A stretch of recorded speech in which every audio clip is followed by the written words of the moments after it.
Hello and welcome to another episode of The Rundown. I'm Sunny Galt. I'm a messenger with United Network News, and we are the news division of United Network, and we're all part of a group called CARE, the Center for Amity and Restoration of Earth. And our mission is to bring you guys the real news, so what's really happening on our planet, and we do this in a lot of different ways, right? So we have our field messengers, which are people just like you that are reporting on what's going on in their communities. We have in-depth news stories that the team and I create for you guys and produce for you guys each and every week. So we've got a few of those stories in each of our news. And we talk about the restoration of our planet and creating what we're calling the new Earth. And we also have updates from the Global Intelligence Agency. They are the people that really know what's going on this planet. Everything that you're seeing right now, really mainstream media, alternative media, it's still all a narrative. Okay, so until you can get to the heart of what's really happening, how can you make effective decisions? How can you decide what you want to do in your life, what you and your family should be doing? And how do you really live your life when people are just feeding you lies, which is what's been happening for a long time? But because you're here, not just listening to this podcast, but because you are here on this planet right now, that means you have a purpose. And to be here at this time is extraordinary. And if you are listening to this podcast, obviously you are, then you fall into an even a more select group of people because you've made it this far and nothing happens just out of coincidence. So the fact that you're listening to this, there's something in here that you need to hear. And I hope that you'll take that. And even if some of the stuff we talk about today doesn't quite resonate with you, that's okay. Because we're all on different journeys and we're trying to figure things out. And sometimes you just need, someone needs to plant a seed. And maybe you're not ready to fully embrace that idea. Can't tell you how many times that's happened to me in this whole process. As I hear something, I'm like, I don't know, that goes against this belief system I have and this belief system I have. But the other stuff made sense. So I just put the things that didn't make sense at the time, just kind of on the back burner, so to speak. And later on, guess what? It started to make sense. And I was like, oh, I remember someone telling me that. And, I can kind of put the pieces together. And I feel like that's what we're doing now. We are assembling a really big puzzle and we're doing it together, which is great. And I'm really glad that you guys are here. If you want more information about who we are, what we do, you can visit our website at unitednetwork.earth. Now, the content we put it out initially exclusively for our members. So please considering becoming a member. That's how we pay the volunteers that work on the show and those of us that work on it full time. We really rely on you guys contributing that way. We don't do traditional advertising, but we do sell some of our own products, which you may have heard about in some of our videos because we're starting to include some commercials. We have our own lab where we source everything. We know exactly what's going into these products, and it's the best. It's the best that we can possibly give you guys. And that's one way that we make money, and then through our membership. So it's really, all about you guys and you guys supporting us, and we think that's the best way to run this at this time. So consider checking us out and becoming a member. If you're not a member, we put all of our content out on YouTube and Rumble about a week after it's released to our members. So if you're just finding us and you want to gobble up everything that we've talked about in the last however many years we've been doing this now, you can head on over to those sites. And if you want links to all of that, it's on our website. Again, unitednetwork.earth. This podcast is a way to catch up on stories that you may have missed throughout the week, whether you're a member or not, doesn't matter. We wanted to have a way to get all this information out for free without releasing everything, right? So think of this as, a week in review, right? Catching up on stories and getting maybe little tidbits so you can go back and, watch the whole video that it's part of. This isn't really meant to be just, something that you only listen to and you don't consume the other content, because I'm just giving you highlights. There's so much more. And because this is primarily an audio format, we are putting out videos, right? So there's so much great video that you can see as well. Anyway, check us out, learn more about us, and if you want to become a member, that's great. Regardless, whatever you hear through us, I always encourage you guys to think critically, ask questions, do your own research. And then when you feel comfortable with something and you have those aha moments, share them with other people, because more and more people are waking up and they're going to need to know that there's other people like them that are starting to have these thoughts and connecting these various ideas together, right? Because it's happening a lot now, which is really exciting. So let's get to it. Here's the rundown of stories you may have missed this week on UNN.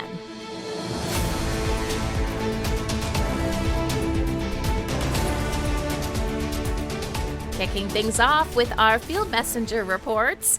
So in each of our news updates that we release, there's usually about 3 field messenger reports, and these are everyday people just like you who are seeing things happen in their community. They grab their phones, which has, we all have cameras, video, still photos.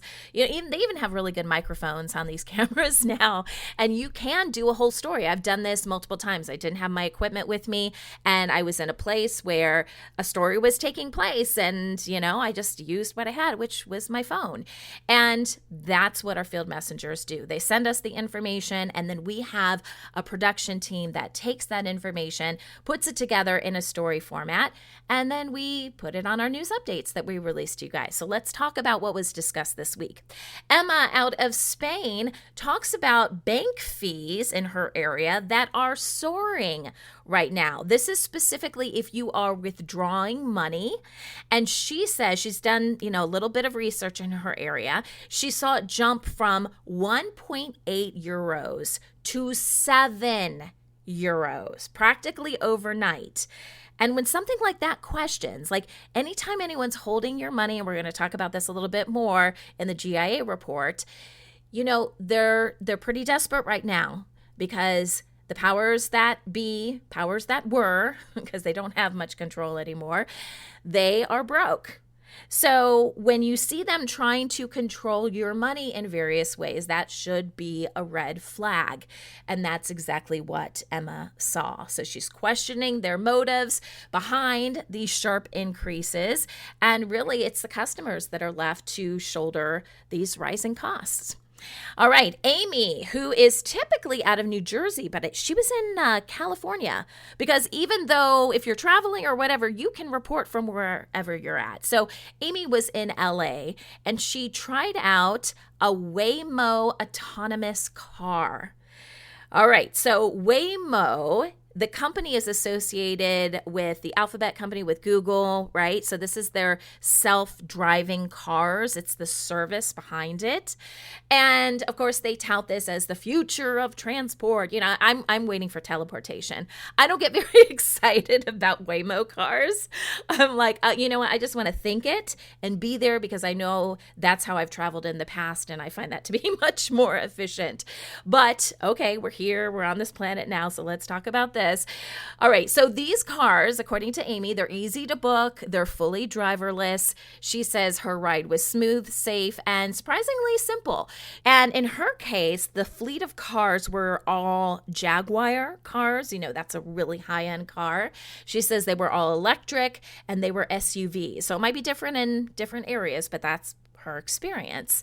And she said they never went over 30 miles per hour, which I thought was interesting. And they also never went on highways because that's a big concern, right? She said they did have a small tech glitch, and I believe they called a number. I don't know if it was on the screen for the car or whatever, but it resolved itself. So she was able to get to where she needed to go. Now, I have to say, I'm not a fan of driving, period. So I guess I would choose a driverless car over just me having to drive, but I still, I'm iffy. I'm glad she had a good experience. I'm still iffy on the whole thing. All right. Sophia out of Trinidad and Tobago.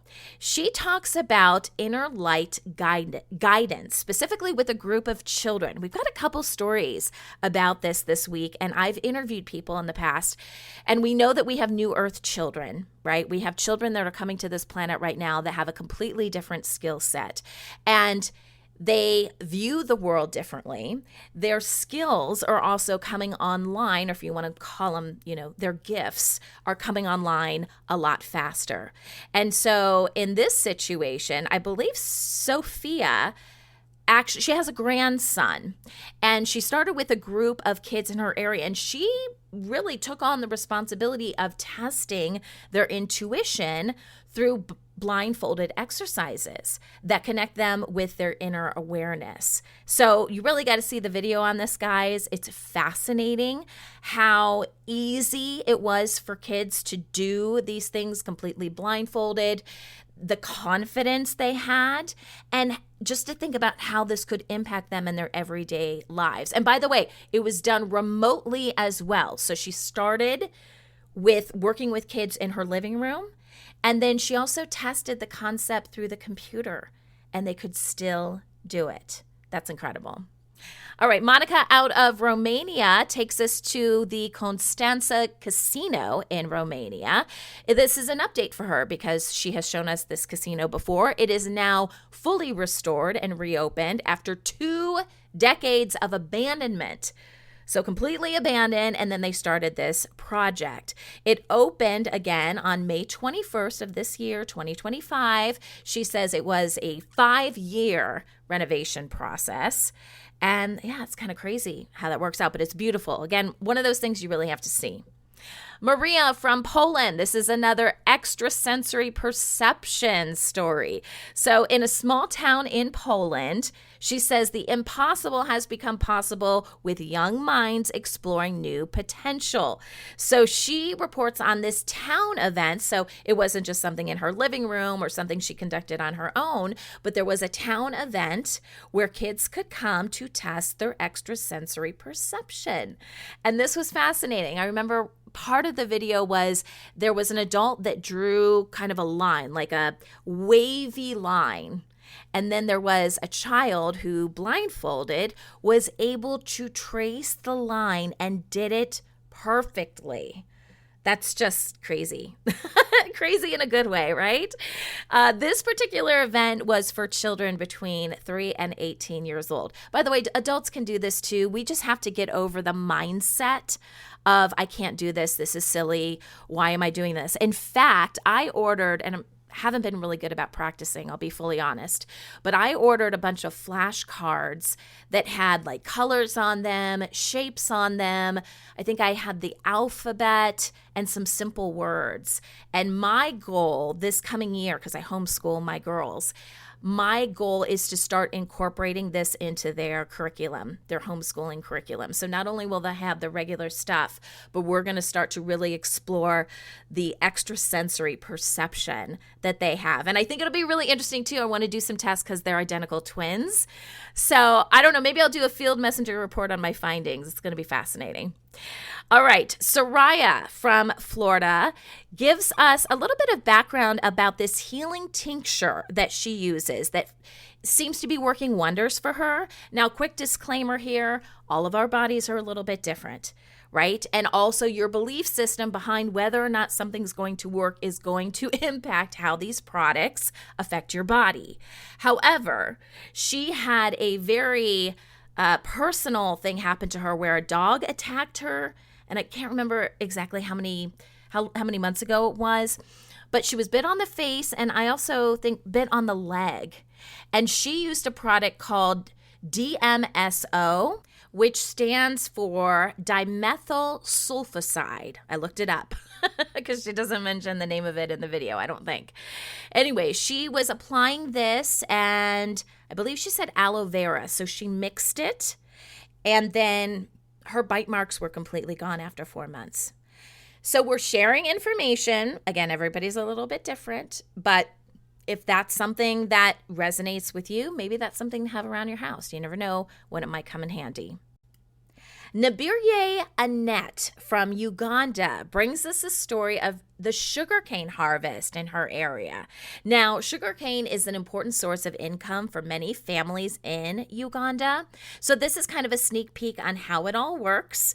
She talks about the harvesting process of the crop and how they cut and bundle it. And in the bundles, she said there's usually between 12 to 15 sugar canes. And we see all this happen, by the way, in the video.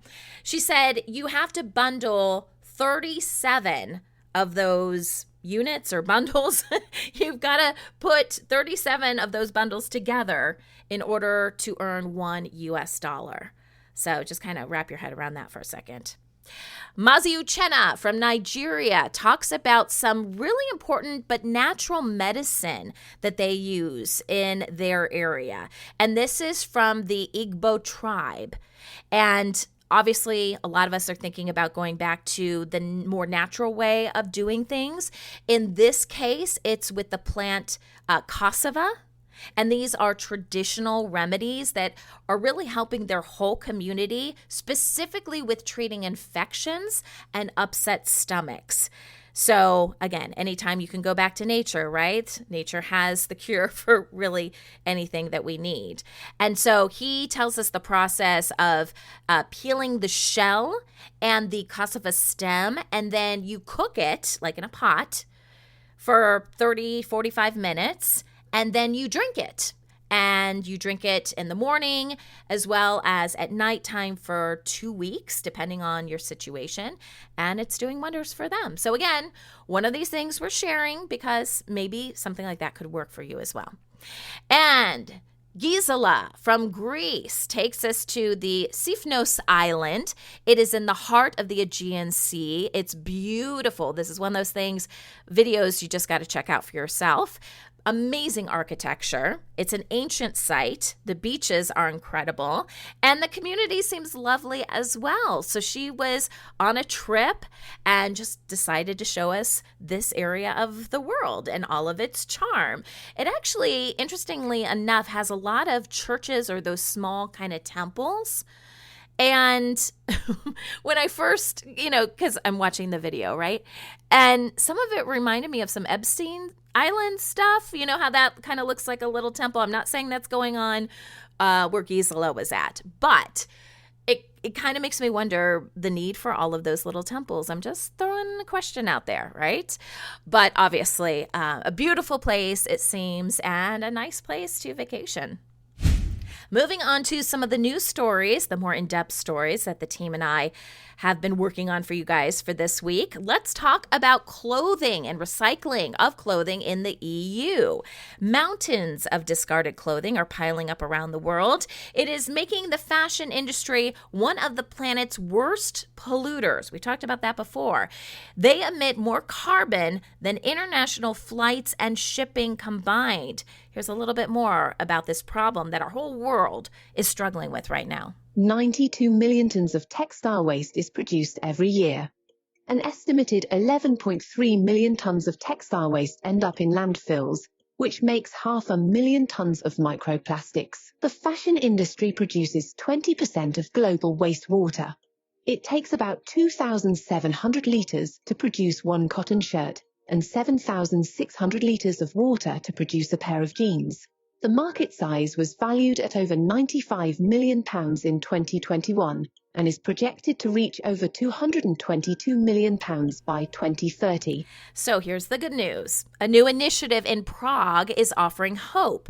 The city launched a smart textile recycling program back in April of 2025, placing collection bins at waste stations and rewarding residents with discounts on sustainable fashion through a digital platform.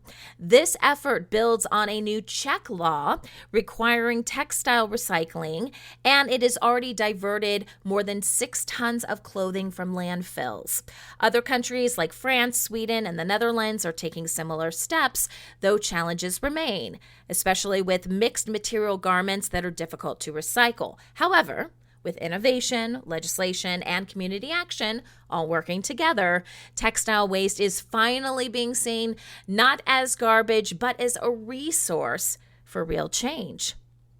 Australia's booming cosmetic industry is facing a major shakeup with new national guidelines set to take effect in September 2025, aimed at improving patient safety and professional accountability.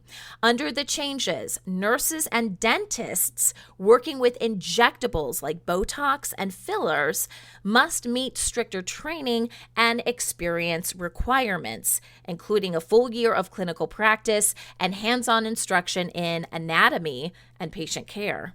Megan McRae has been a registered nurse for more than 30 years, and for the past 7, she's been a cosmetic injector.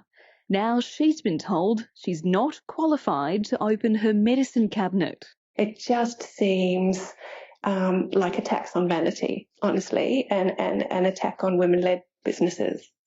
In December, Queensland Health clarified laws stating registered nurses in injectable clinics could not store medicines like Botox or filler. We thought we were practicing safely up until that point. We've been left scrambling to make ourselves compliant. Injectors say they were told they could hire a doctor to manage the medicines, but that would drive up prices and could cause some to turn to the black market to get cheap treatments. In Queensland, even tighter rules mean some nurses will need prescribing rights or doctor present during these procedures. Clinics must also follow clearer rules on advertising and patient documentation, while young people under 18 will face a mandatory waiting period before receiving treatments. While advocates say these reforms will raise standards, others worry about clinic closures and the risk of driving patients toward unsafe underground procedures. Starting in January 2026, all foreign tourists visiting Tanzania will be required to have travel insurance as part of a new law aimed at easing pressure on the country's public healthcare system. The insurance covering medical emergencies, evacuations, lost baggage, and more will be valid for 92 days and likely purchasable upon arrival, though pre-arrival options are being considered. It's now official that for any foreigner coming into Tanzania mainland, the person will be required to pay $44 for your travel insurance. The government is yet to issue guidelines on how this is going to be implemented, but the big question to ask yourself is that what if this foreigner wants to go to both Tanzania mainland and Tanzania Zanzibar? Will this person be required to pay twice? So we hope that the guideline that the government issue answers questions like this. But note that the travel insurance does not apply to people coming from East African region and SADC region. A similar rule is already in effect in Zanzibar, where adults pay $44 and children $22. This move is especially relevant for those heading to remote areas like Mount Kilimanjaro, where risks such as altitude sickness and malaria are real. Travelers should also ensure they meet visa requirements, including a valid passport, proof of onward travel, and a yellow fever certificate if coming from high-risk areas. In Malawi, many girls face serious barriers to education, including child marriage, gender-based violence, long and unsafe journeys to school, and the high costs of secondary education. While primary school is free, only 51% of girls complete it, and just 15% finish upper secondary, with that number dropping to 2% for children living in poverty. I live in the village. What we see in the villages is if a family have 2 children, a boy and a girl, mostly the family would prefer the boy to go to secondary school than a girl, because it's like a tradition where most girls would get early married while the boys would continue with the education. Deep-rooted cultural norms, a lack of nearby schools, and limited job prospects further discourage girls from continuing their studies. Nearly half of all girls are married before 18, often ending their education and trapping them in cycles of poverty and health risks. Although policies exist to support these girls, like re-entry programs for young mothers and national education plans, experts say greater investments in infrastructure, scholarships, and awareness campaigns are needed to ensure girls not only stay in school, but thrive. Wild swimming is growing in popularity across Europe for its physical and mental health benefits.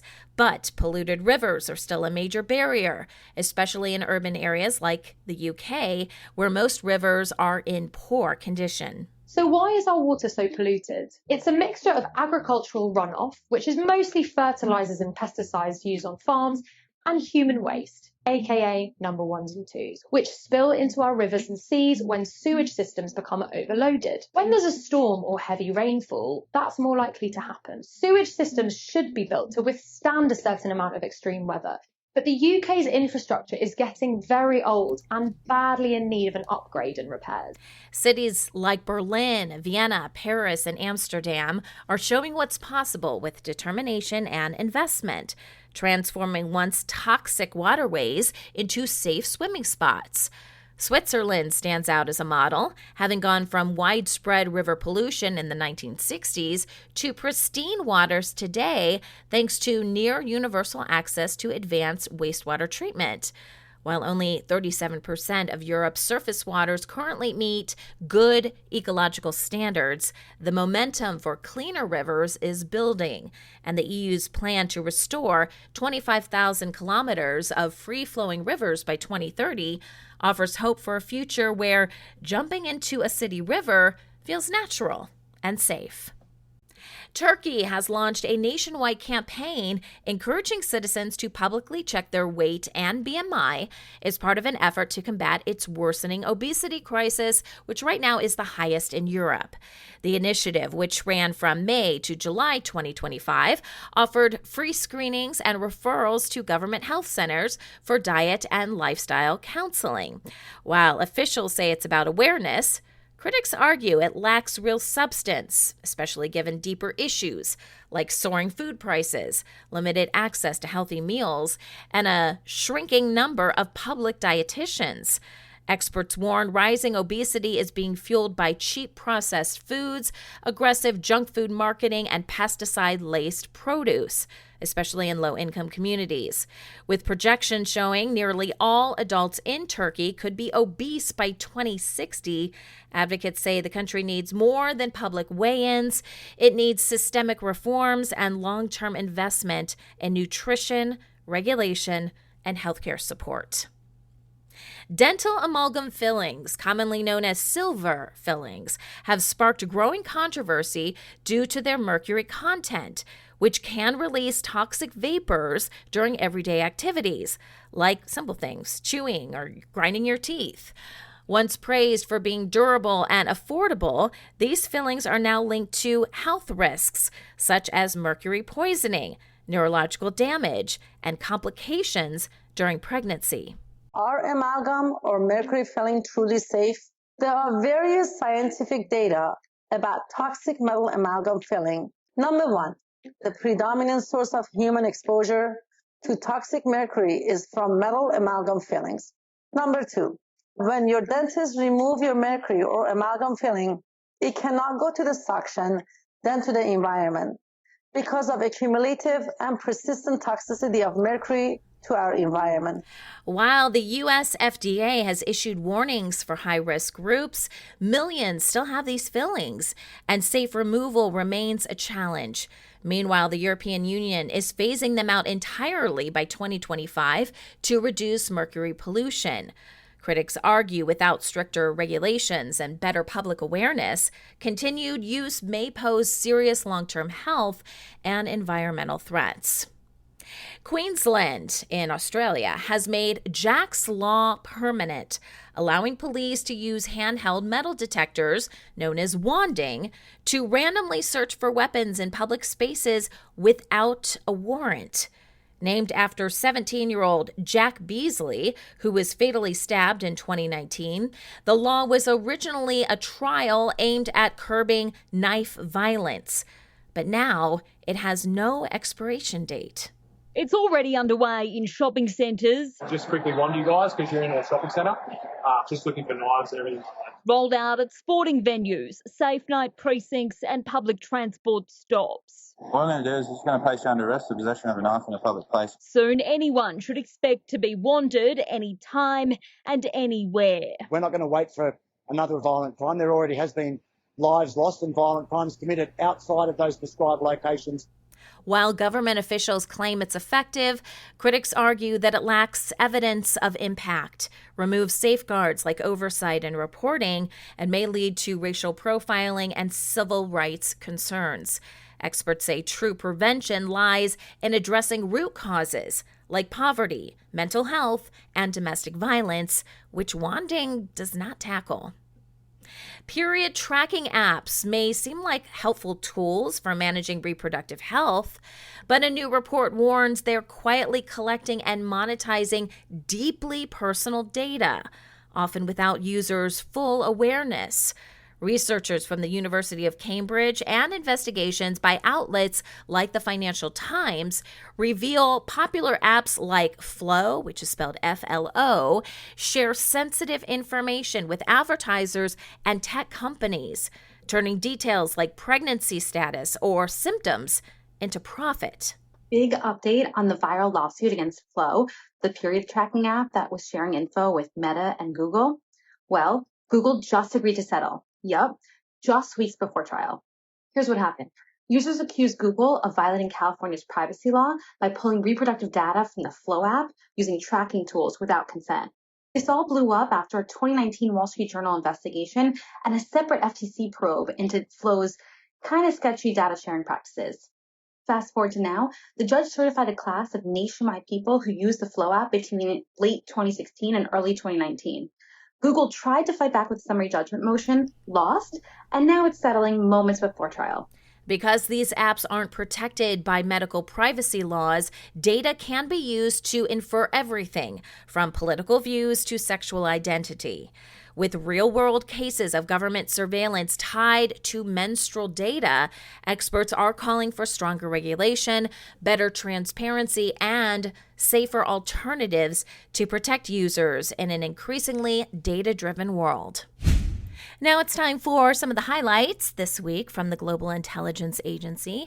Kim Gogan is the head of the GIA, and whenever she can, she updates us on what's really happening in this huge battle of good versus evil. So she put out 2 reports this week. She also gave us a statement on Monday night. She wasn't able to do a report. So I'm going to kick things off with reading that statement, which was posted to the CARE Telegram channel. And this is Kim speaking. She says, "Good evening. The line was drawn in the sand last night hard with the deep state. What I mean is there absolutely will never be any one of them ever given any opportunity to redeem themselves. They cannot come back from the events of the last week. These events started months ago and took a definitive turn over the past few weeks. However, the full scope of their work revealed itself late Friday, and all the details were filled in over the weekend. Absolutely, no mercy will be given and no more chances. The empire is being torn to shreds to the point that they will never be able to come back. I shut the door, and we cannot look back now. Long nights and long days, but this will speed up our progress. It looks like I will be leaving Durango in the near future due to multiple violations of zone protocols. So, as an announcement, there are no more zones. They destroyed them on every continent over the last few days. So, if you are living in one of these safe zones, this is your formal notice that you are no longer protected, even if they won't tell you that.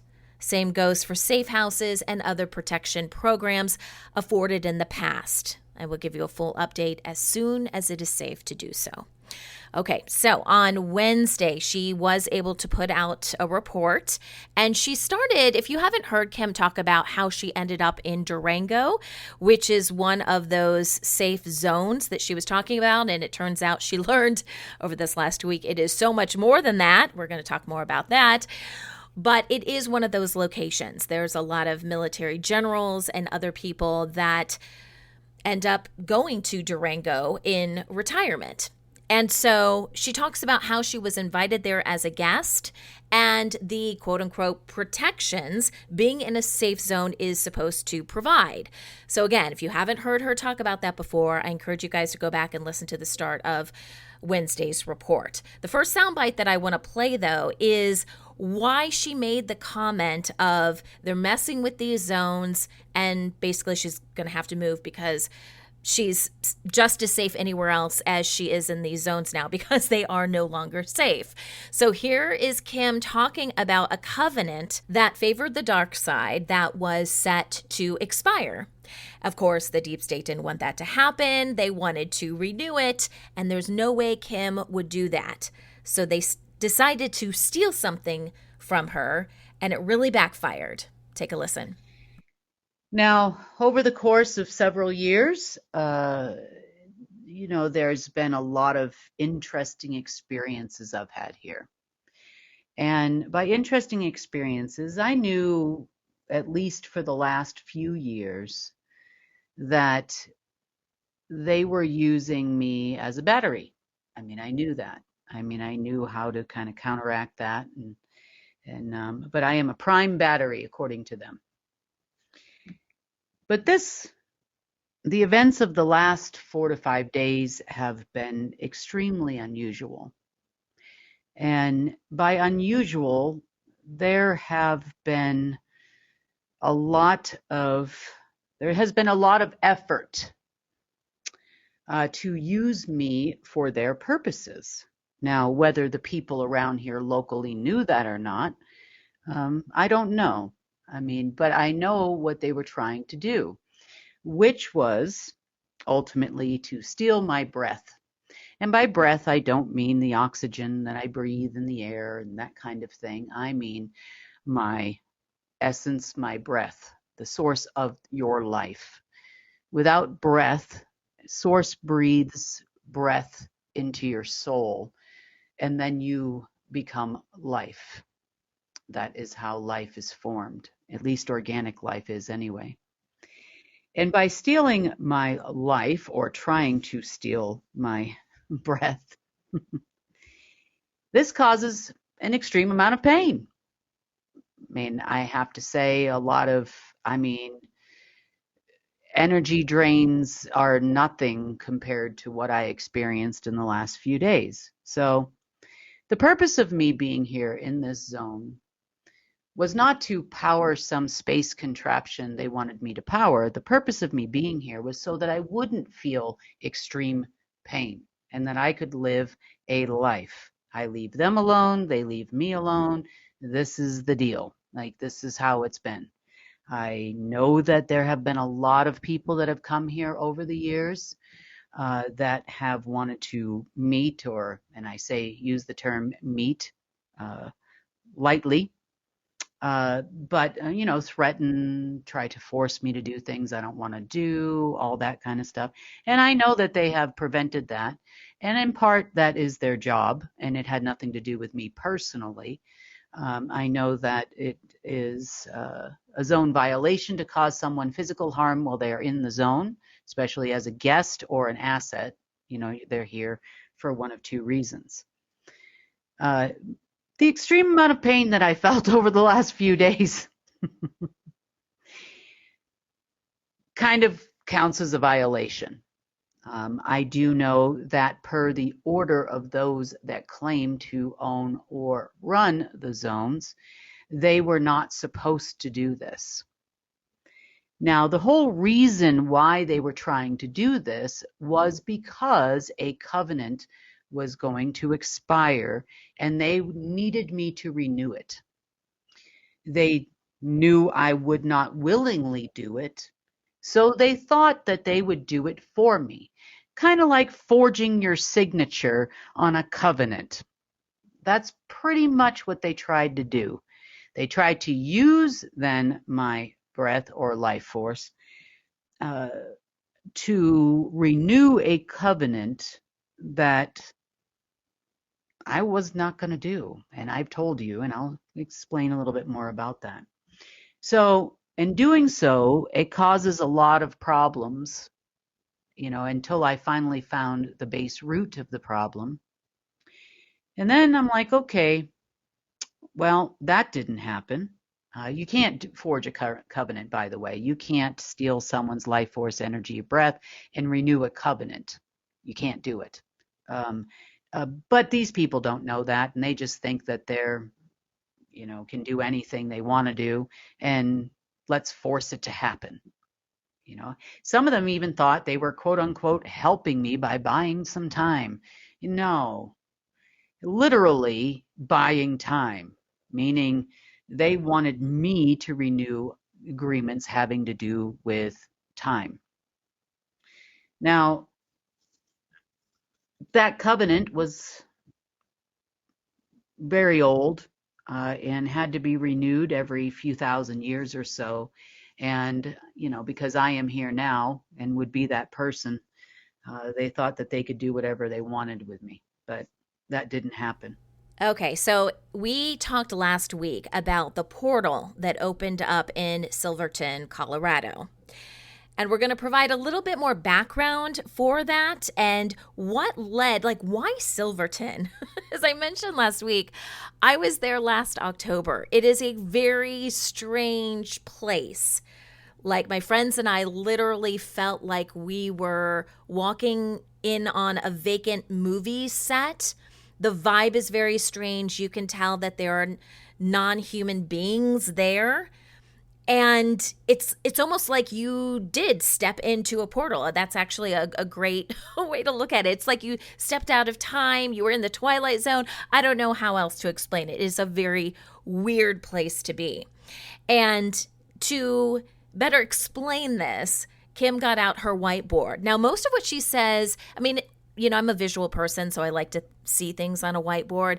I don't think you necessarily have to have the whiteboard to hear, and fully grasp what she's talking about. So hopefully you guys can kind of visualize this in your head. If not, go back and check out Wednesday's video. But here is Kim talking about what led to this whole portal in Silverton, why Silverton.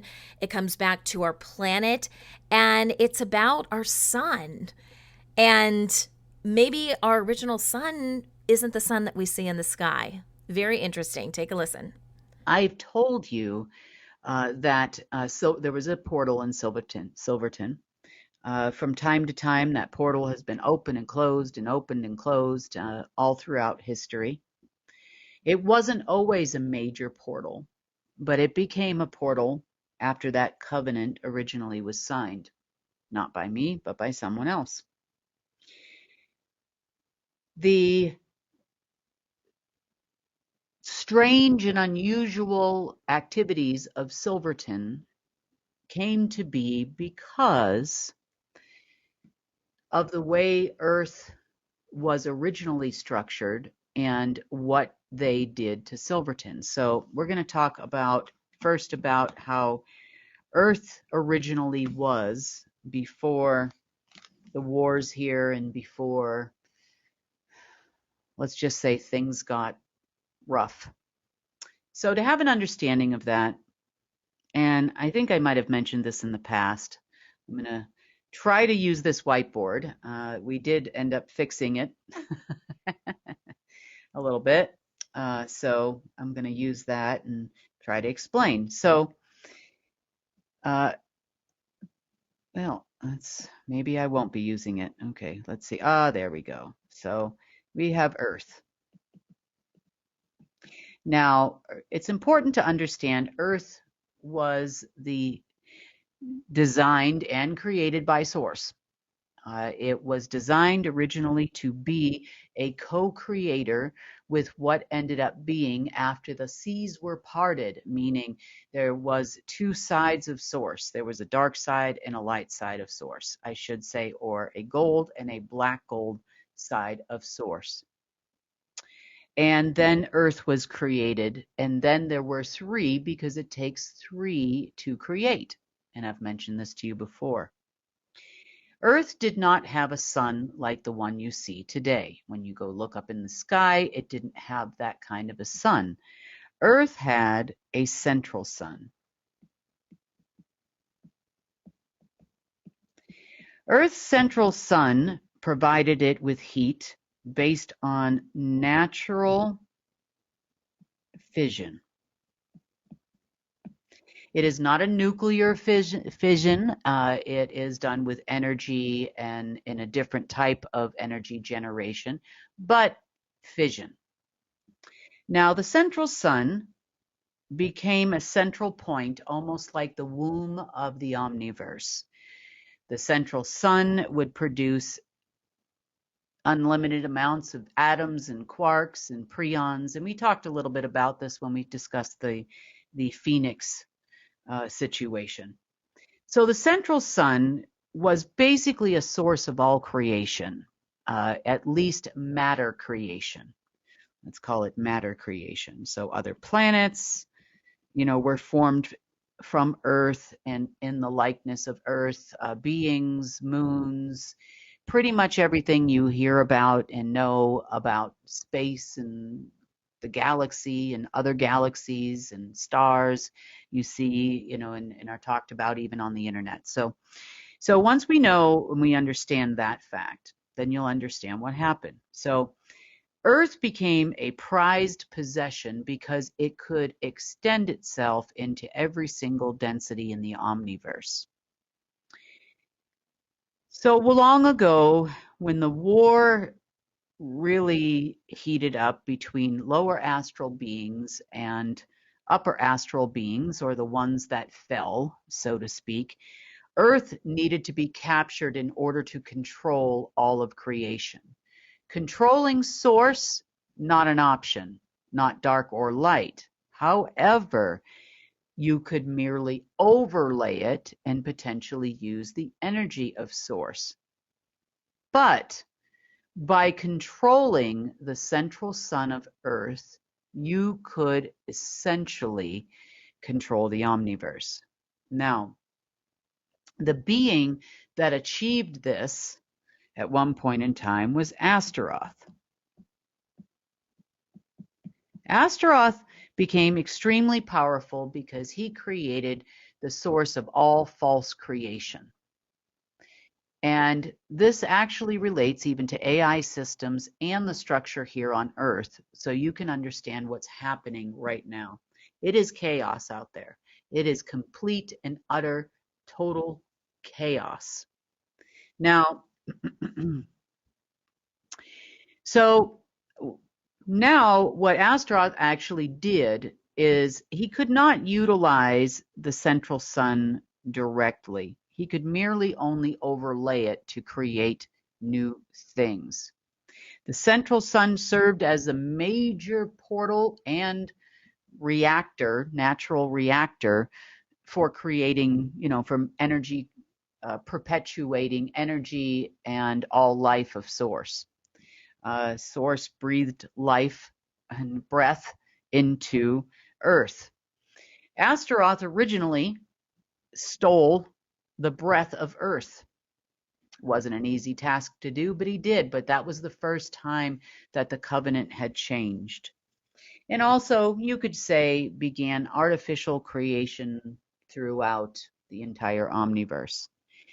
Unfortunately, given the fact that the central sun could never be fully removed from source because it's at its core,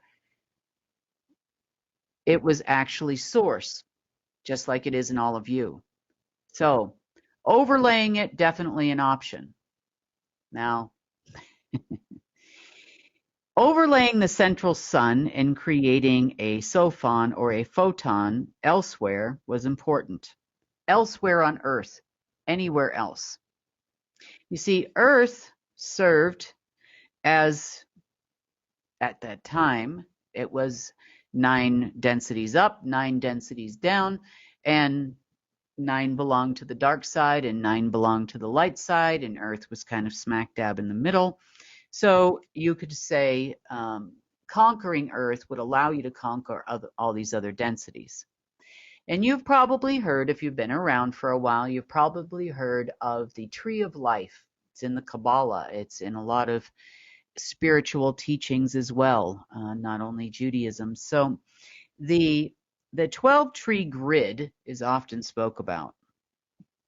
But the 12-tree grid was not actually natural. And a lot of people will say, oh, Kim, there's not 9 densities. There's, you know, all these other densities that we talked about. And we talked about how they were created. But now we're going to go back to the base root creation of what you would want to call the empire. So Silverton, Colorado. Oh, God. Became the false central sun created by Astaroth. It became the entire universal false central sun.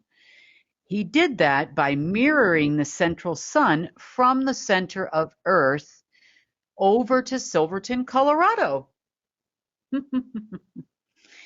So by mirroring it and creating a different type of reactor, Silverton was a volcano. It was a very large volcano for a long time until it was stabilized in a different way. But this portal here, over here, created the original 12-tree grid. So you've probably seen these pictures, you know, and, you know, I don't have unfortunately, I didn't pick one up, but you got this here. So there are two 12-tree grids, you know, and you've got the connections to all these different, and they all have numbers on them. I know you've seen this picture. If not, you can look up the Tree of Life grid. And this one goes down here, and then there's, you know, this to here. So these are all connected. Now, the 12-tree grid was created only out of Silverton, Colorado originally. Interesting. And you had a 12-tree grid up and a 12-tree grid down, and each one of these things were reflections or mirrors, replications of Earth's central sun. And from there, all of the artificial densities into perpetuity were created, and they were created with these language spheres and tetrahedrons that we had mentioned on our last conversation. Now, we need to talk a little bit about these spheres because it's important when understanding the empire and the global empire of Earth and the deep state and why they're so angry at me right now. So, as this covenant was renewed every few thousand years for many millions of years, Silverton continued to be basically the center of the planet. Everybody wanted to own and control Silverton. And if you talk to the deep state, they would say that they owned it and controlled it, but that is baloney. I would tell you they were hired in part as management staff to protect the interest of non-humans that actually owned and controlled it. We've talked about the folks of the SEAL. We've talked about realm owners over the last several years. We've talked about deep state sectors. We've talked about jurisdictions. We've talked about a lot of different things over the years that will all come together in probably this single report. So Astaroth basically created a system in which he would be the source of all creation, or source of artificial creation. Then all he had to do was block Source's connection to Earth, and therefore now he could control creation, hence the large portal in Silverton, Colorado. It altered the blueprint for creation. So by moving the central sun over to Silverton, Colorado, he now became the only source of creation, or the controller of all of creation. Why was this covenant so important to the deep state this weekend that they went to enormous great lengths to try to give it breath from me again? Because, well, you know, I work for Source. That's it. I am full of the breath of Source, as are you. I just happen to contain a certain type that was required in order to renew this covenant, which I was never personally going to make the decision to do. What they don't understand is breath also contains living DNA. Living DNA knows, even when separated from the body, it knows what you are doing. It is full of intent. It contains a consciousness. It contains a lot of different things that actually let's just say the user of said breath know that my consciousness is not involved in this equation. However, that didn't stop them from trying to renew it feverishly before Sunday night, ultimately, when the empire was either going to fall or not. So now we understand a little bit more about Silverton, right? That makes sense. But even though Silverton was the main hub, there were still sub-hubs, if you will, located throughout the world that would tie into Silverton. And one of these places may be in a location near you. So here's Kim talking about what she refers to as power zones, where they were, and what their role was in this whole process. So back to global structures. So we had Washington, D.C., no surprise there, Moscow, London, Tehran, Beijing, Shanghai. I don't know how China got to, but they did. Philippines. The other ones I think were, I'm trying to remember this off the top of my head. I didn't write these down and I should have. Okay, Washington, D.C., Toronto. Also Brazil. There's a spot in Brazil too.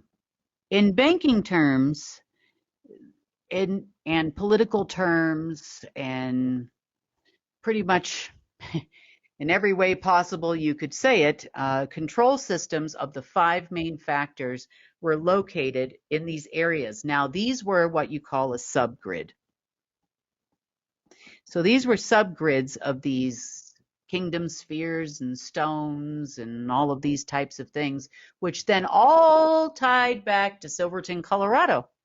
It's a really important place over here, isn't it? So subgrids with direct connections to Durango / Dulce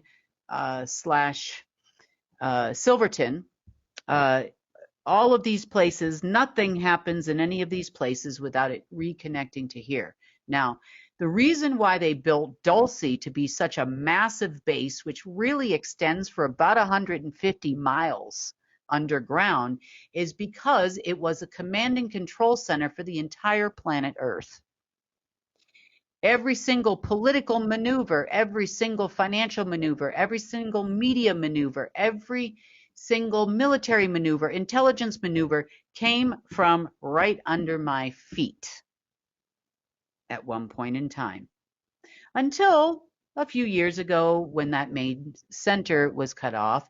And then when that main center was cut off, then you had some people running things out of Durango, Colorado. And then you had people running things out of, trying to run things from other locations and, so on and so forth. But it's the reason why everybody comes here from all over the world. It doesn't matter if you're German, Russian, or otherwise, this is where they came. If they were here for protection, sure, those types of things. Now, zones. So you would consider each one of these locations a zone. Not the same as Durango, obviously, but these are power zones. Now, important to understand. Power zones have what you would call anywhere, nowhere, everywhere, any other word ending in where, maybe, SOFONs. So these grids would have SOFONs over them, also including the place where I am at. Randomly, sometimes it was here, and randomly, sometimes it was not. I knew it was here when I first got here, didn't really understand how it all worked, so learning as well. But as far as the SOFONs are concerned, SOFONs can be created out of only worlds, anywhere worlds, everywhere worlds, and those worlds were full of space junk. So if they needed more control, less control, in a SOFON, you can almost drive every single thing in a SOFON like you would drive players in a video game. So being in a SOFON gives you full control of all the players inside the SOFON. Hence the reason why every power center on Earth, oh, I forgot about New York. New York, Manhattan, the financial district, obviously, also a power center. Also Zurich, Switzerland. I forgot about those two, and Brussels in Belgium. Brussels being where the Association for Numerical Numbering Agency is, and the ultimate global tax authority created there with its very own kingdom stones, believe it or not, for both. So all of these places have SOFONs, and with SOFONs, sometimes it's almost like living in a bubble. I think there was a movie about a guy who lived in a bubble. Can't remember the name of it off the top of my head, but anyway, I think it was Matthew McConaughey or somebody in it. So SOFONs can be exchanged out.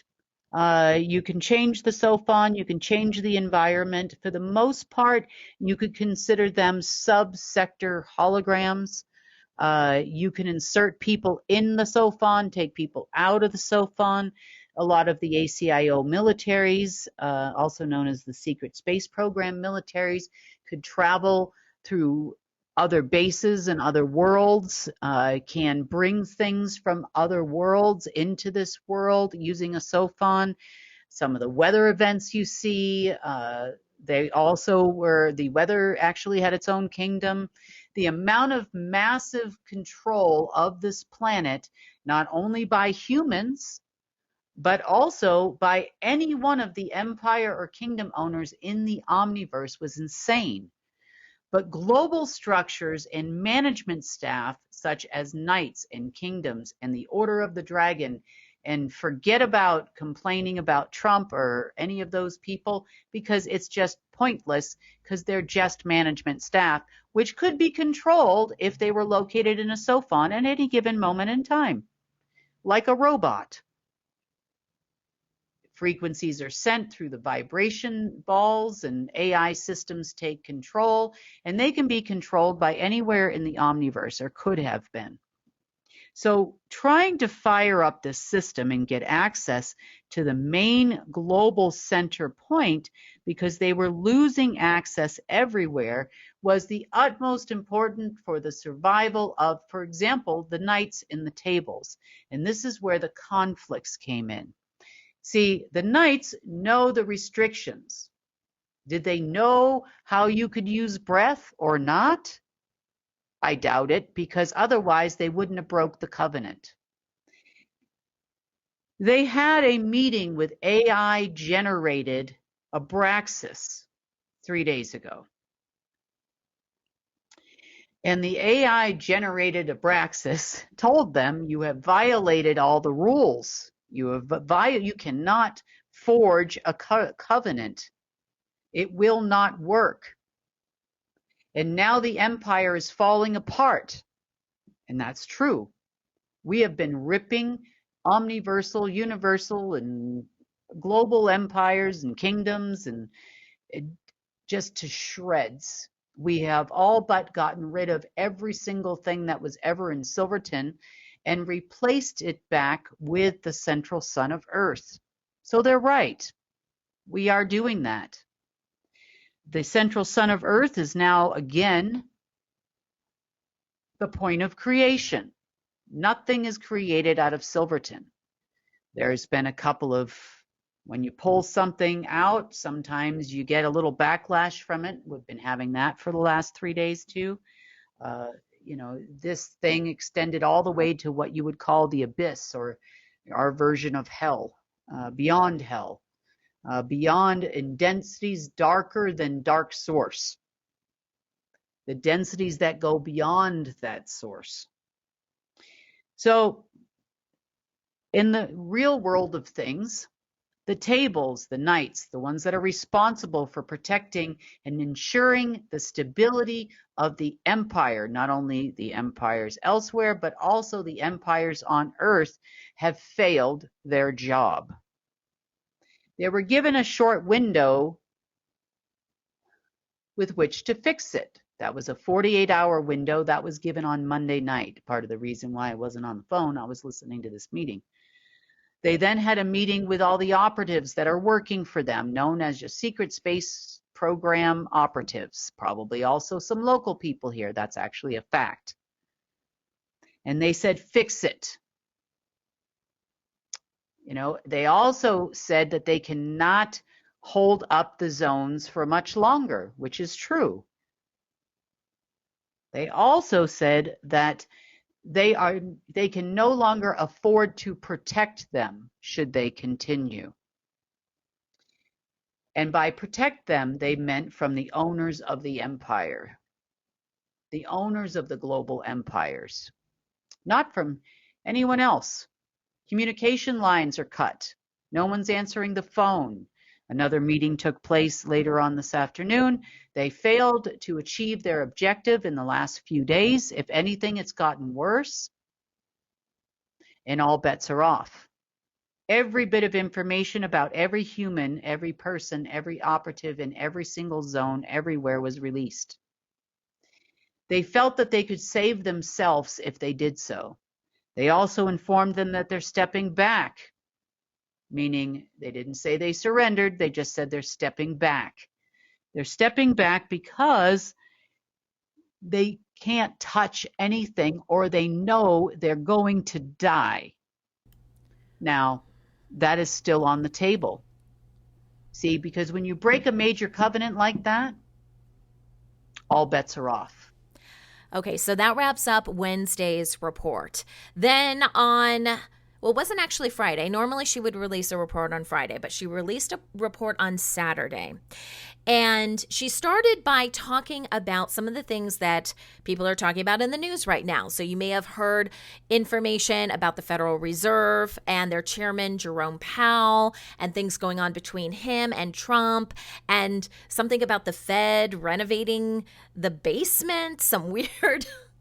I don't know where they get this stuff from. They make up an excuse to get it out there so we start thinking about things, right? And I'm not going to play a soundbite for that. If you want to know more about that, there's a specific reason. They were basically trying to reinstall the FedNow system. They're trying to regain access to the financial system. And they are really grasping at straws right now, according to Kim, thinking that Jerome Powell could help them in any way, shape, or form. But that's why you're seeing that in the news. I do want to play a soundbite for something else that she talked about regarding the Epstein files. Now, if you're anything like me, you are really tired of people talking about this. But I think that her comment on this is really important. I've been thinking about this as well. And, why is this in the news all the time? All the time. It's not about this stupid list. It can't be about this stupid list, right? We all know they're all on the stupid list.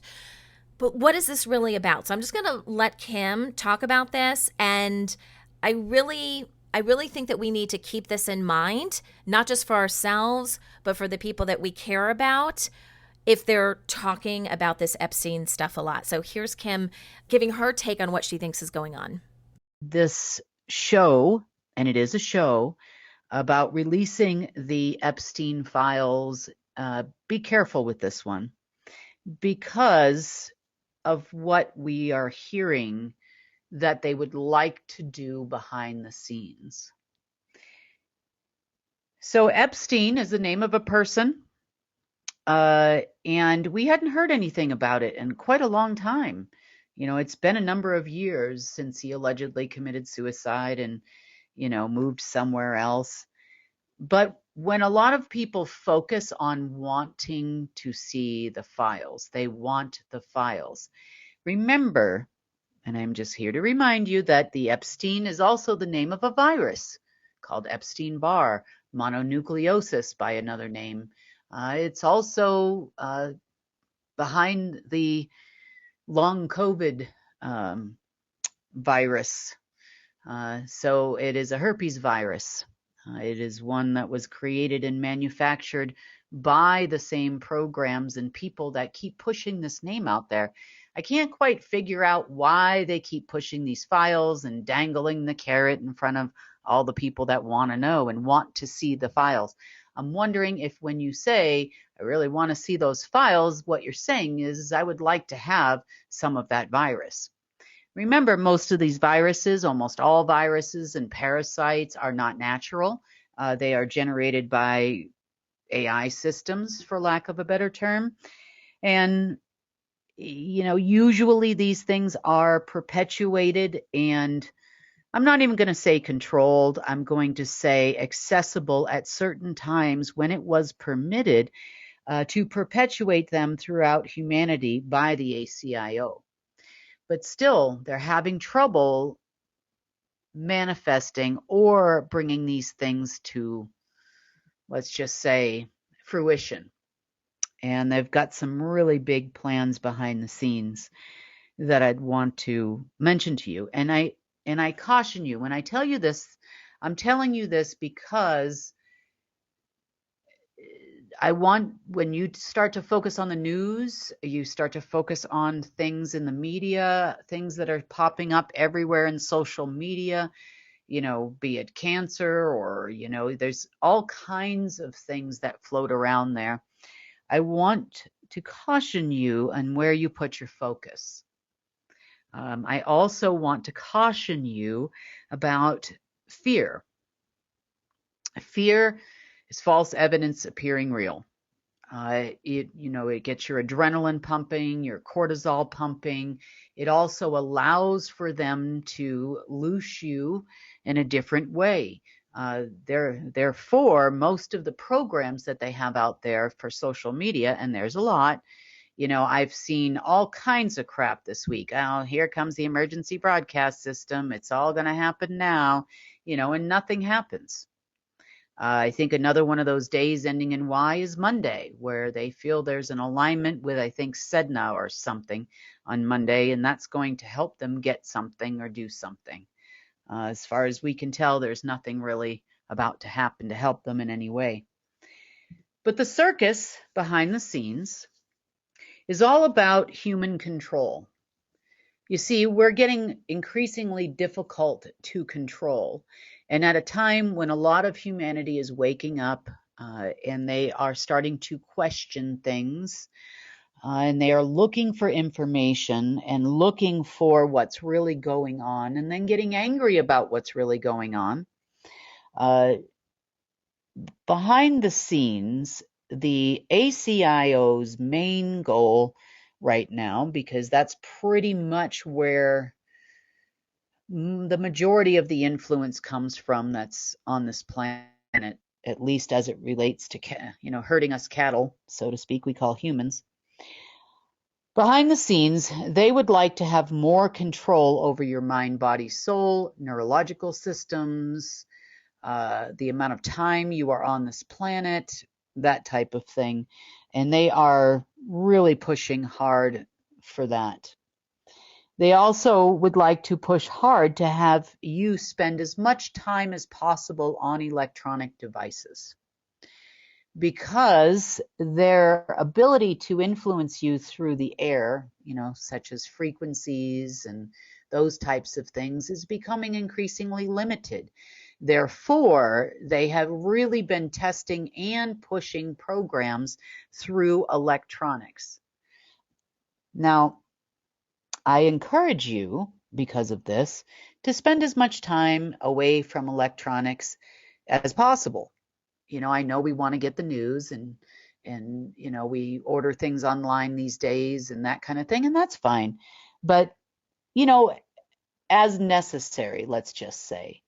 And as far as the fear factors they're putting out there everywhere, or the anger factors, your consciousness is extremely important to them. What you think actually matters to them at this moment in time. It won't for much longer, but right now it does. And they think that if they can continuously push your consciousness in the direction that they would like, that they could possibly open a portal or get some assistance from you. All right, and the final soundbite that I want to play is regarding our financial system and why it was so important to control us. We have talked about looshing in the past, which is other beings taking our energy, and we freely give away our energy in exchange for money. That's how our society is set up. And most of us don't even realize what's going on, right? We're kind of waking up to this now, but this is a huge commodity. And I want to play this soundbite of Kim explaining why this is such a huge commodity for them. Why is Loosh, and specifically Loosh from humans, so important? And this has to do with how dark beings are able to travel. Here's Kim explaining why our financial system is so much more than what we see on a day-to-day basis. Now, we know that it's based on a much larger business, so to speak. In other words, yeah, there's money that comes and goes. And of course, as humans, they have designed the economic system of the planet to require us basically to have it. So we are required to willingly give our time, to receive said money, whether you're owning your own business or you're working for someone else, or, even those that are on retirement and collect Social Security or other government benefits, also put in a lot of time to receive those benefits. You worked your whole life to receive those Social Security benefits. So that being said, to gain a better understanding of why the one thing that everybody wants and has not gotten yet on the deep state side is control of the financial system. Now, behind the scenes of the financial system, we know we give our energy to. We give energy willingly. And, some of you could say that you put your heart and soul into your business or your job, that you enjoy your job and, you put your heart and soul into it. So we give a lot to get this money. And this system, economic system of Earth, actually benefits the looshing system. You see, because Loosh, as we've talked about before, and it comes in many flavors, really. It can be flavored with fear. It's like sprinkles on ice cream. It can be flavored with investiture or royalty, or us looking to royalty or governments. Presidents are considered, your country, or prime minister is considered your country's quote unquote royalty or head. Oftentimes the American president has been looked at as the leader of the free world. I laugh. But those give some flavors to the loosh. But the most important thing to understand about looshing is that it allows for dark entities to time travel and to travel, period. You see, as we've been working on the, let's call it large portal, for lack of a better term, down the street in Silverton, we've discovered how it was created in our last report, but we've also discovered how and why. And understanding why gave us a better understanding of why loosh humans. It actually gives time, but not directly. You see, we're willingly saying, here's my time, you can have it. I don't need it. Here, have my time. Give me the green papers. I need that. Or the blue and red papers, or wherever you are in the world, whatever color it is. But remember, it's all just a flavor. So a lot of the abilities of the ACIO, Galactic Federation, the Draco, the Abraxas, and all of those we've named, Chimera, all the folks in species we've named and some we haven't, In order for dark beings to travel, now when I say time travel, I don't just mean forward and back in time or from one timeline to another timeline, as it were. I mean travel from one density to another density, from one star system or galaxy to another galaxy. To travel anywhere you'd like to go throughout the omniverse is done using, if you are a dark being, it's done through time travel. Now, before time existed, and there was a time before time existed here on Earth, most beings traveled back and forth through the central sun of Earth. The central sun of Earth, or which then became the Stargate in the sun, both had stargates, both were natural, and those stargates are created by opening a time-space continuum opening. Not time-space, I should say. That's the wrong way to say it. You are essentially creating you're taking a small particle and you're expanding that particle, which then opens up. I wouldn't call it a sophon, and I wouldn't call it even a photon. You're basically walking into a particle of source, is what you're doing. And as we've said, source is like a mainframe computer, and all of these little sparkles you see in the sky that are little bits of source, and they of course exist within you, are the way to travel. It's the way to go. It's how you see things in different planes, maybe different planets. It's communication networks. But once you are a part, which you are, if you're a natural organic being and you're listening to this, once you're a part of that system and you're connected to that system, which your soul is always connected, no matter how much they tried to disconnect us, you can now access that omniversal network of travel. I won't even call it time-space travel. That's not correct for us. So this is the way we go. Now, by creating blocks on that within the central sun of Earth and also in the sun, they actually moved the central sun of both and tried to utilize what's called a black sun to overlay our sun so that they could actually travel. You see, this is where a time-space continuum opening comes in. So I had that wrong. It's been a long week, guys.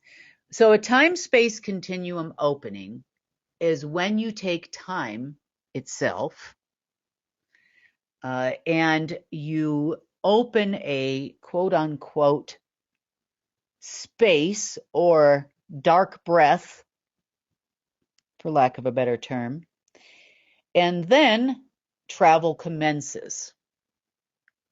And this is for dark beings. Even sometimes when humans are dark, they can't make it through a natural way of travel. They can only, remember, when you are working with source, you kind of have to be a certain way, and you have to do things a certain way.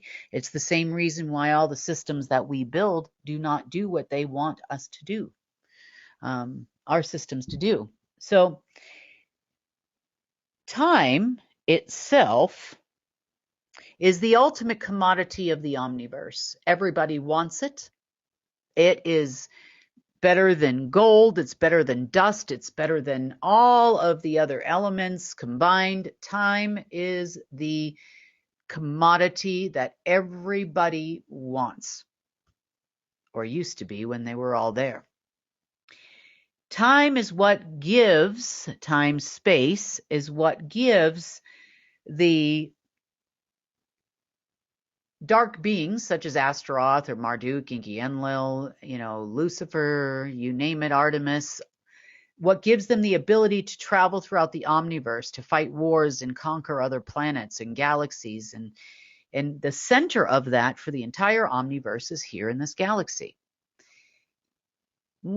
Whereas it used to be in our sun and used to be in the central sun of Earth,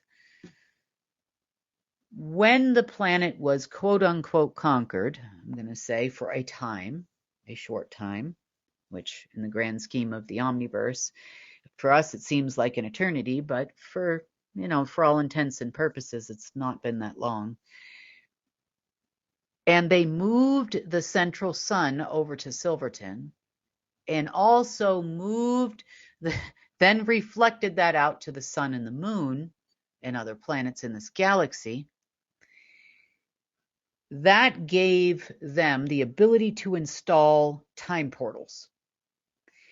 So, in the natural way of travel, like you've probably watched a few space movies in your time, you've heard of things like quantum tunnels, wormholes, those types of things. I'm sure you have. And none of those are a natural way to travel. Therefore, in order to travel, you must have time. Now, the recipe for creating time is very important. So planet Mercury, I've told you before, but I'm going to reiterate it just to remind you for this talk here. Planet Mercury usually represents the color green. We know that the color green represents time. The color black, at least in our case, represents space. Sometimes space can be represented by the color blue as well. We know it as fear in the planes of non-existence, so to speak. But blue and green are important when it comes to time. Now, all of your loosh goes to the omniversal trading post in planet Mercury. Why planet Mercury? Well, planet Mercury also, if you look at astrology or mythology, it is run by the god Kronos, or the time god. It is not the sun, and it is not the central sun, but it is technically the central travel point of the entire omniverse. If you are coming or were coming from the lower astral or a dark world or the abyss or wherever you were coming from, you would go to Mercury. And then you would enter into this density, so to speak, or this galaxy, and eventually Mercury would be connected to all of the ports, portals, portholes, stargates, and gateways on planet Earth. So if something dark were to come here, that is the way it came. Now, planet Mercury also goes the other direction, meaning it's a trading post. So what is traded on planet Mercury? Time and space. Time and space. How is time and space created? Well, from your loosh. It's the reason why it was also the master empire for the financial system and economic system of planet Earth. It is the reason why all of the connections of every financial system in existence from the beginning of quote unquote the time of humans and the time we began trading with one another was there. Once the financial system went digital or economic system went digital in 1978, all of that was connected through planet Mercury and created through planet Mercury. Now, basically what happens is when you utilize the financial system and economic systems of Earth, even when you volunteer for one of those organizations and you also give your time, that loosh, so to speak, gets transferred to planet Mercury for manufacturing. What I mean by that is your loosh is not green. Your loosh is gold. In some cases, your loosh might be white. It might be whitish gold, but your loosh is pretty much that color. On occasion, you have humans that, well, I should say it might err sometimes on the darker side, but, for the most part, that is its color. And it gets transferred to planet Mercury in that color. And that is when time fills these tubules, so to speak. They kind of look a little bit like they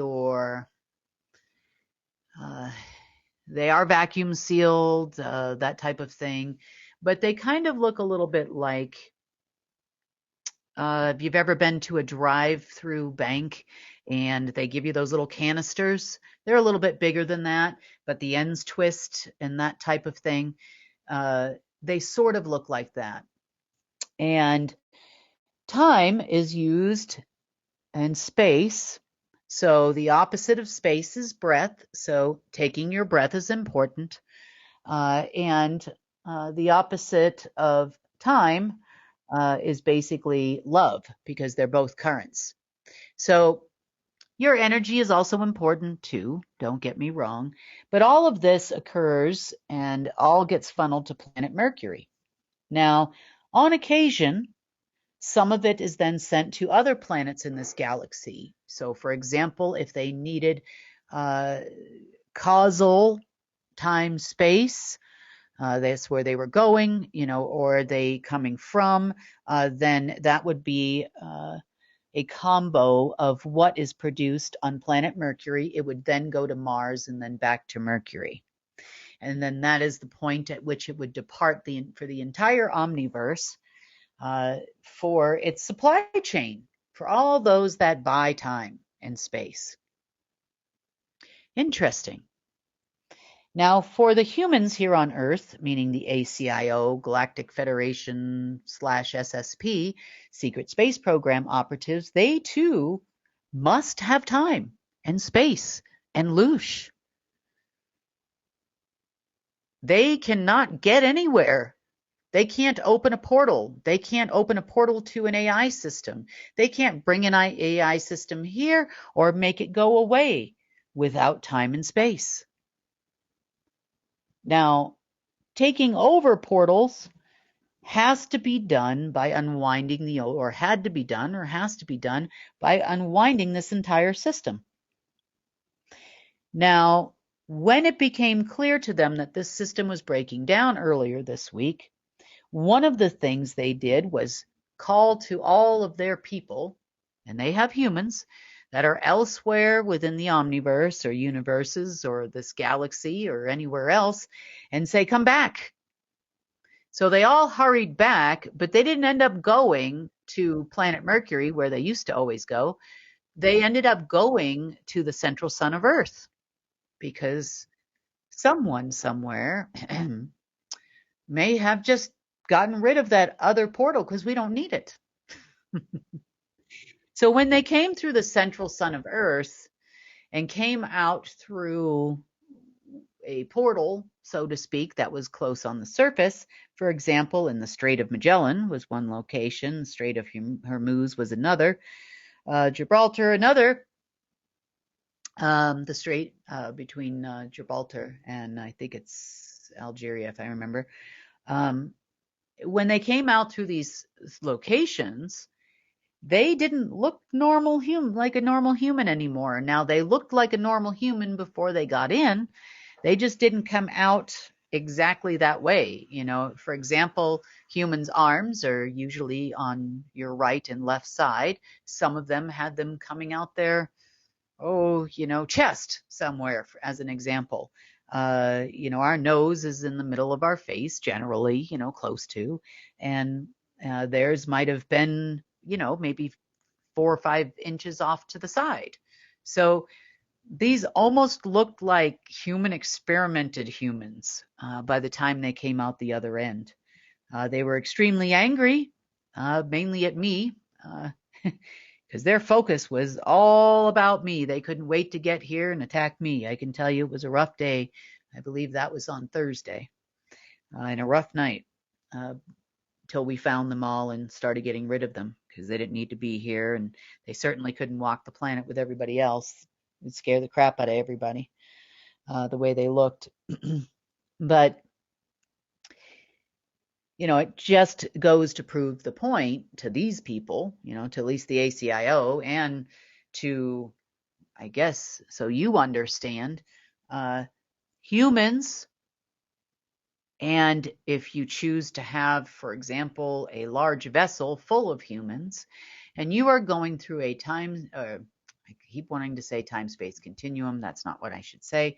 If you are wanting to travel from Earth, for example, to another density, and you are wanting to take a ship full of humans, there are certain things you must do. You cannot move a vessel without these specific things, and I can't. I'm not going to say that because I don't want these people to think they have a way to do it. But you still have to be an organic human. And remember, most of these ships, at least on our side of it, are driven with the mind anyway. And it's a consciousness. Your ship has a consciousness. It is your consciousness on your ship for that particular driver. So it moves when you move, and you can move many people in a large vessel like that. And that will happen. In the meantime, if you choose to travel to other places or to see other things, whether that's in a meditation, or it's something you would like to focus your inner particles on, expand that point. That is your quote unquote heart chakra, which is technically the point of your soul, and create a breath bubble around you instead of a time bubble like the deep state does. And you create a breath bubble around you, and that will protect you on your travels. So then you focus your breath, for lack of a better term, on the location that you'd like to be, and you can actually see it.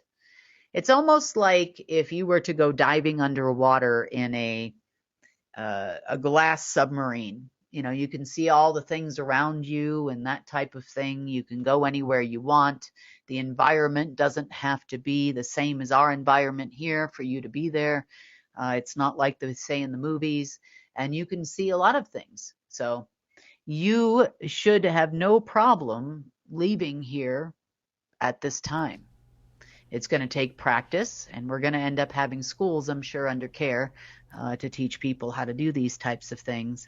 Now, that's the type of school that I would sign up for in a heartbeat.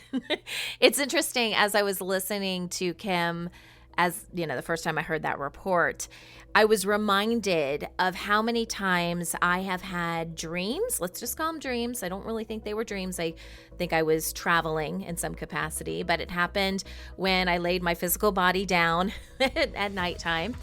And I was reteaching myself how to do exactly what Kim is talking about. I was in a human form, it appeared, and I was practicing exactly what she's talking about. And specifically, I was focused on teleportation. As I mentioned earlier, I'm ready. Bring it on. But it was interesting. I was in this place, and there was another person, another human next to me, and he could tell that I was really nervous, and he was kind of giving me some instruction on how to do it. And it's exactly what Kim said. And once I did it, I was able to travel anywhere. It was like I had to reteach myself in human form. It was really, really interesting. So we absolutely have the ability to do this, and it's really exciting to hear that now is the time. And it makes sense because I've been having these dreams for a while. All right, guys. And if this is all too crazy for you guys, I get it. Like I said earlier, just take it bite size, right? One step at a time. I appreciate you guys listening to this entire episode and being with me today. Again, you want more information about who we are and what we do, visit our website, unitednetwork.earth. And if you decide to become a member, that's going to give you complete news updates the moment they come out, our New Earth interviews, the entire report from Kim when she releases them, and all things restoration. This is The Rundown, and I'm Sunny Galt for United Network News. signing off.